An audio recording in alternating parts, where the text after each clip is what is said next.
What's happening, guys? This is House Cat MMA, and today I was just watching some UFC fights on Paramount.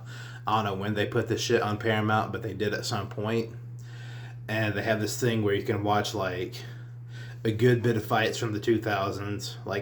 I think it starts at like UFC 30 or 31. I think it's 31, and then it goes all the way up to like 2010 to 2009 or whatever. Then they have the thing where you can watch a good bit of fights from the 2010s and whatnot. And I was watching George St. Pierre and BJ Penn fight back at UFC 58 on, I believe, March 4th of 2006. And me and my homie were watching it, and we were just kind of, he just pointed out, I mean, I kind of thought it silently, but he pointed out just how shitty BJ Penn's body was at 170. And that made me think of making a video about some guys who I believe fought at the improper weight class. So the first guy that comes to mind is BJ Penn. Though BJ Penn did very well, he gave George St. Pierre all he could handle for 3 rounds in their first fight. Of course, George St. Pierre beat the dog shit out of him in their second fight. And BJ Penn did beat Matt Hughes at 170. But that just wasn't his weight class. It was so obvious that it wasn't his weight class. It was really not even a knock on him. It's a testament to how talented he once was, that he was able to do. I mean, he won a title at 170 when he beat Matt Hughes at UFC 46, I believe. And one thing that I think some people might not know about BJ Penn is he fought Lyoto Machida at like this open weight thing. I forget what country they were in, but they did an open weight thing, and BJ Penn and Lyoto Machida fought, and Lyoto Machida, I want to say, was 221 pounds, and BJ Penn was 198. And yeah, look that fight up. They were both so fat in that fight. Like compared to how, they normally look. Because BJ Penn didn't look half bad when he would cut down to 155. He damn near had abs when he cut down to 155. And of course, BJ kind of, I think, like, toward the end of his career, because, he was killing the shit at 155 there for a minute when he got the belt from Sean Shirk and defended it against Joe Stevenson, Kenny Florian, and Diego Sanchez, and then Frankie Edgar put it into all that mess. Then he went to 170 and fought John Fitch to a draw. He did knock out Matt Hughes, and he got the shit kicked out of him by Nick Diaz, got the shit kicked out of him by Rory McDonald. I don't know what he was thinking. Then he cut down to 145, which I don't think that should have been that hard of a cut. Like, when he fought at 145 for the first time against Frankie Edgar, he just looked so ill. He probably had something else going on, but if it's from that weight cut, I didn't think he'd be big enough of a man to look that ill cutting down to 145. And another guy, one of the more obvious guys that was fighting at the improper weight class, was none other than Anthony Rumble Johnson, R.I.P. Still sad that he's dead. I mean, shit, man. I mean, the Hodgkin's lymphoma will get you every goddamn time.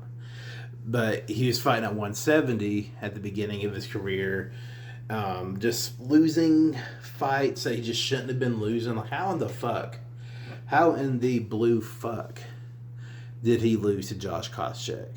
How did he do that? And there's some other fights he lost where it's like, what the fuck? Was it Kevin Burns or Rich Clemente? Who poked his eye out? It was either Kevin Burns or Rich Clemente. I think it's Rich Clemente. Got his eye poked out in that fight, but that was like a fairly competitive fight that Anthony Johnson had the edge in, like, pretty much the whole time. But it's just crazy that that's just what a hard weight cut will do to you. And then, of course, he went up to 185 and fought Vitor Belfort, but he missed that by, I want to say, 12 pounds. And he missed weight one too many times, and Dana White's like, hey, you got to go. You keep on missing weight. Can't have it. Can't be having it.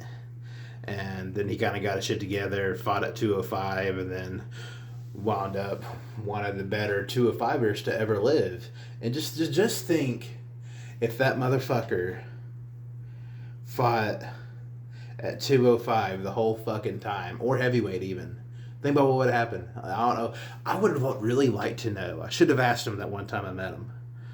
Because I was wrestling at State my junior year, and Anthony Johnson had a little cousin wrestling at State. We both hail from the same state. And I was like, I'll be damned if that ain't Anthony fucking Johnson. And I should have just went over to him and be like, hey, yeah, I'm sorry to bother you. Who the fuck told you it was a good idea to fight at 170? He'd been so caught off guard. That'd been so funny if I did that. But that's another guy. And one guy, and I always actually thought this, and then Mirko Krokop said it in an interview. Mirko Krokop said that he should have been fighting at 205 his whole fucking career.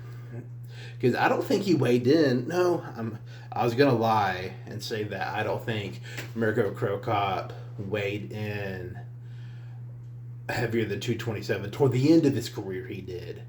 But the beginning of his career, he weighed like 225, like the beginning of his UFC career, and I'm sure in his prior career as well, 225, 227. Like, and he so obviously could have made 205. I don't know the era in which he was in the UFC. So he made his UFC debut on April 21st of 2007 at UFC 70, getting knocked out by Gabriel Gonzaga. Won some, lost some. That had been the same era because Chuck Liddell lost the bout at UFC 71. And if he was in the mix with like Rampage Jackson and who was popping back then, you know, Chuck Liddell. Well, that era when Mirko first started fighting in the UFC, Chuck Liddell had, people didn't know it at the time, but Chuck Liddell quit, you know, popping. But you think so. Let's just subtract Chuck Liddell from it because he was no longer popping, even though nobody knew it.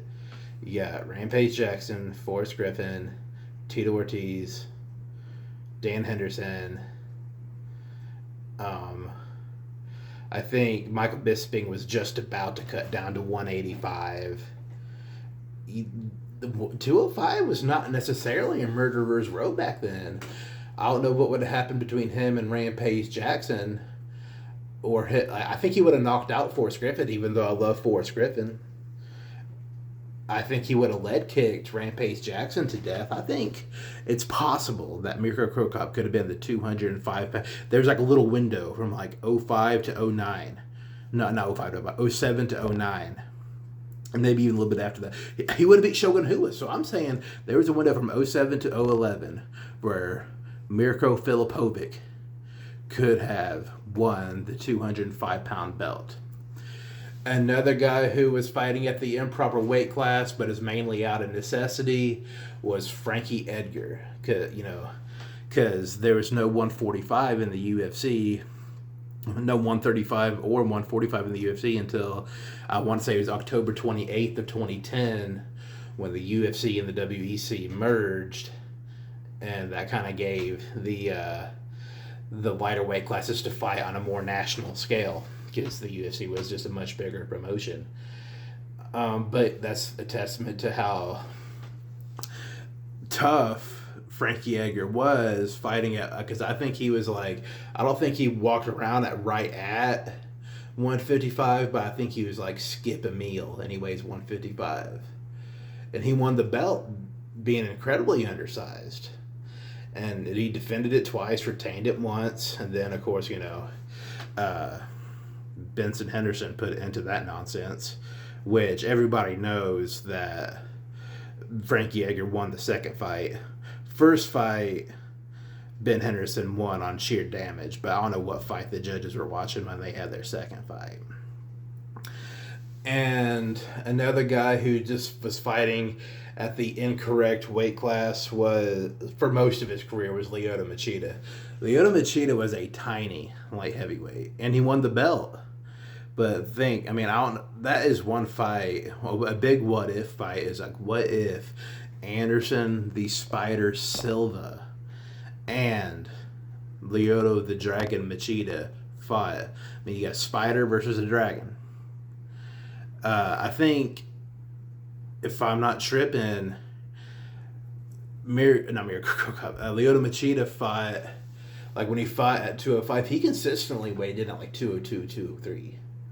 He wasn't cutting an extra 2 or 3 pounds. That's just kind of what he walked around at when he was in shape. And he did very well. I think if he but then again, it was really out of necessity for him to fight at 205, because I don't know if he'd beat Anderson Silva in his prime. That'd been interesting though. Just, you know, Lyoto Machida's point fighting style versus whatever you want to call Anderson the Spider Silva's style. Like, that would have been pretty dope to see them go at it. But I think there was like a point in time from like 06 to like there's a point from 06 to 08 where nobody was fucking with Anderson, even though Anderson had the belt from 06 to 013. There was this level. He was fighting at a level as 06 to 08 where I just don't think anybody was going to be fucking with him, aside from, you know, whoever the UFC heavyweight champion was back then. Like, I'm sure Randy Couture would have wrestle fucked him. Brock Lesnar obviously would have done ungodly things to him, but I think there's a point in time where he could have been. I think he would have beat Chuck Liddell during this time, 06 to 08, definitely 08. Because, you know, it was just Chuck Liddell's style. Because Chuck Liddell he would take one to give one, and that style is just tailor made for a 06 to 08 Anderson Silva. I think Anderson Silva could have been a 2-weight world champion. Suppose that was more of a thing back then. One guy, I don't think Cain Velasquez was fighting at the wrong weight class, but Cain Velasquez could have made 205, 100%. There's a picture that exists of Ryan Bader and Cain Velasquez standing next to each other. And Ryan Bader made Cain Velasquez look small. And that, again, that's a testament to how much of a badass Cain Velasquez was. Like, some guys just got it like that, and it's typically guys in the Mexican community where they don't look like much, but they'll bust your fucking ass. Kelvin Gastelum's the same way on a less grand scale. You know what I'm saying? Andy fucking Ruiz, too, on probably even a more grand scale than Cain Velasquez. Yeah, probably about the same. But that pretty much covers it. You know, just guys that fought at what in my opinion was the improper weight class. And this is House Cat MMA, and I will catch y'all later.